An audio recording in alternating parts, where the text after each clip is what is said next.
In the quiet room, time slowed. My mother lay still, her breath shallow, her favorite nightgown brushed with red cardinals. I wanted to believe she was just sleeping, but as the light dimmed, something in the air began to change. A whisper, a shimmer, and the feeling that love doesn't die, it only transforms. Death and grief. My mother lay on the bed, her eyes closed, her face paling. She was silent, peaceful in her long flannel nightgown, with the red cardinals dancing across its soft white fabric. It was her favorite. She looked warm, which gave me comfort as she was always cold. I recalled to myself how even in the dead of summer she would have the heat cranked up. I pictured her sitting in her brown electric recliner, feet up, Diet Pepsi on one side, TV, remote on the other, covered in multiple fuzzy blankets. The thought faded as I realized the reality of what was happening took hold again. Dead of summer. The word dead lingered in my mind, even as I watched her struggling. She was dying, but I wasn't ready. We weren't ready. We had plans. She was supposed to get better. The rehabilitation center was just a temporary stop. She was to move in with me, spend days laughing, painting, and enjoying her grandchildren. Holding her hand, now clammy and mottled, I walked to the end of the bed and pulled up her light blue quilt. Maybe she was cold after all. I didn't want her cold, just as I never wanted to face this moment. Tears slid down my cheeks, slowly at first, then faster, as silent sobs overtook me. I tried to compose myself. I'd been sitting here for 2 days, washing her face, holding her hand. There were moments when I danced with her, gently moving her limp hand in mine as I twirled around the room. She always loved to dance. I loved dancing with her. She once told me I could teach her when we met again, on the other side. That thought lingered as I held on to these last hours. The other side. The time had passed so quickly since the vision. The vision had come to me in a meditation. I say vision, but it's more like if feeling could speak. I sat quietly, slowly breathing in and out when the feeling of words came to mind, as if the feelings themselves had a voice. Your mother will pass in 6 months, in a year. You will have time if you take it. The choice is your dear one. As I ended my meditation with the feeling that something would happen in 6 months and that my mother would pass in about a year, I felt confused. Mom was only 77 or maybe 78 if she was slightly over the year. Either way, she wasn't failing in health to the extent of a life-ending scenario, and she had just been to the doctor. She was fine. I must be going crazy. I shook off the feeling and went on with my day, sitting beside her now. Those memories felt close and unreachable. I longed for 2 days earlier when she was lively, laughing, loving, reminiscing about her childhood. She shared stories about her dog Sandy chasing sticks through fields, memories that always made us both smile. She spoke of missing her grandfather, him visiting her in dreams and bringing her comfort. That thought gave her peace. He seemed to be visiting her nightly this past week. "Don't be sad, honey," she reassured me. "I have a lot of grandparents I haven't met yet." In her words, I tried to find comfort. My mind slipped back into reality again, to my mother lying there, still, so very still. I reached up and brushed a strand of brown hair from her slightly purpling plump cheek. Her hair was slightly peppered with grays, but for 77, almost 78, she still had a full head of brown hair. Her cheeks seemed to be thinning more and more as the hours passed. Maybe that was my imagination. Reality was bending as the hours faded away. Her breathing was calm, thanks to the oxygen tubing that swept over her ears and rested beneath her nose. "The oxygen," I whispered with a light chuckle, remembering the mishap the day before. The whole family had been here. My stepfather, both brothers, my sister-in-law, and my mother's grandchildren. We had been taking turns sitting by her side, talking, crying, telling stories, making peace with a reality no one wanted to accept. Mom's eyes were closed and she was resting. She had been for hours. Slowly, her breathing began to labor and grow shallower, more ragged.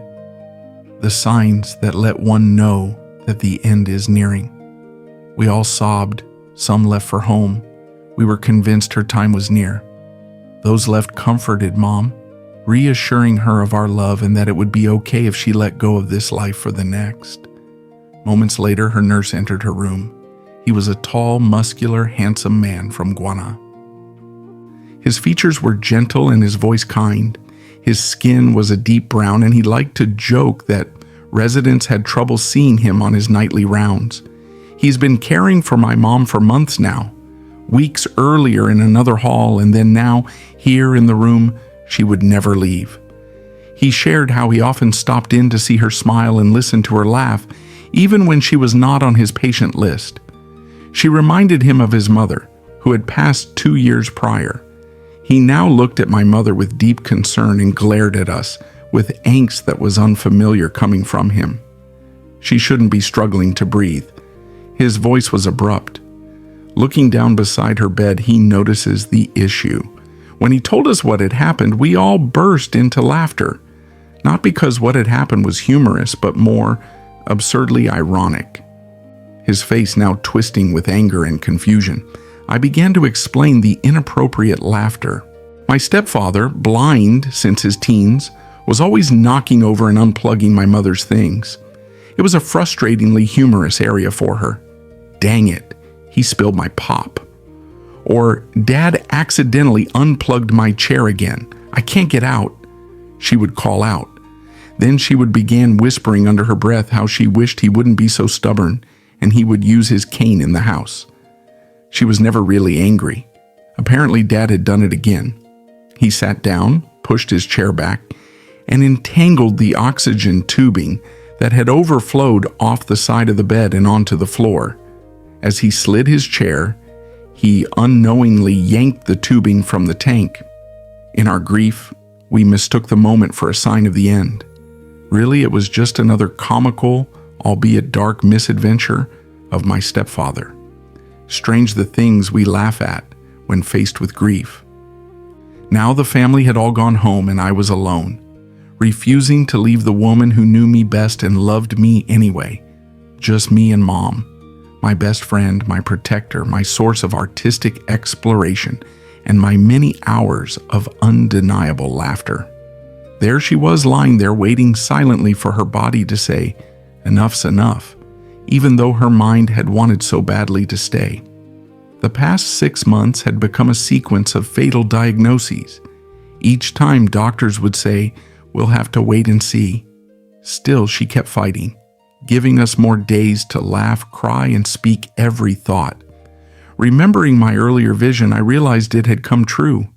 A new crisis at 6 months. Sepsis and double pneumonia, then a rare vascular disease whose treatment left her vulnerable, and finally leukemia. Our time together had always felt borrowed yet blessed. I sat alone crying, hugging Mom's now fragile frame, once so full of fire and joy. Eventually the door opened and the family began to pour back into the room. My daughter, my youngest brother, and my mother's husband. We jokingly told him to stay away from the oxygen tank. He laughed and took a seat next to my daughter at the foot of Mom's bed. My brother sat on one side, I on the other, each holding a hand. Both are accepting the inevitable in silence. Patiently, the air in the room began to shift. It was so subtle, a gradual shift. In fact, I wasn't sure it was shifting at all. Maybe my grief was causing me to disassociate a bit. Suddenly, my mother sat up, her eyes opened, she pointed toward the ceiling, and a gasp of knowing escaped from her previously soundless lips. Oh. Then as quickly as she had risen, her body lay back down to rest. Silently, a mist filled with lights, as if lightning bugs in the dark, if night, floated downward from the ceiling. The stream was endless, encompassing my mother's whole being. It was as if these iridescent blue beings were gathering her essence. Did anyone else see that? I asked with disbelief. My brother nodded silently. My daughter sensed movement, though not the light, and my stepfather asked for clarification, still seeking to understand the unfolding moment. Moments later, the stream collected into what looked like a thin, translucent veil. As quickly as it formed, it disappeared, leaving my thoughts spinning between certainty and doubt. Had I imagined it? But my brother and daughter saw something too. It wasn't just in my mind. As I came to the realization that I had seen it, I felt a rustle in my hair. A whoosh of wind spun around my head and then through me, though not a hair on my head moved. I turned, and next to me a yellowish bar of light brightly appeared, then snapped shut. In that moment, I could feel it. She was gone. 1 month short of a year, her body lay there, her breathing now shallowing, her oxygen still intact. Could it be the wind? Am I crazy? The windows were shut. There were no air vents in my near vicinity that I could see. My brother said she poked me in the arm. I felt it. I explained what I felt, the tossing of my hair, the wind, her essence flowing through me, if only for a brief moment. I felt how free she was, how filled with bliss. The four of us sat silently, in disbelief, in awe. You hear about miracles like these, but you never fully understand until you live them. The air in the room began to slowly take on a new feeling. It was denser than it had been. Mom began to thin out now. It wasn't just my imagination. The plumpness that had caused her to bloat and swell over the past few months was beginning to fade. The tumors that had grown on her neck and arm were obvious now. Outside her window, a rhododendron bush. Its deep green leaves took a back seat to one singular purple bloom, Mom's favorite color.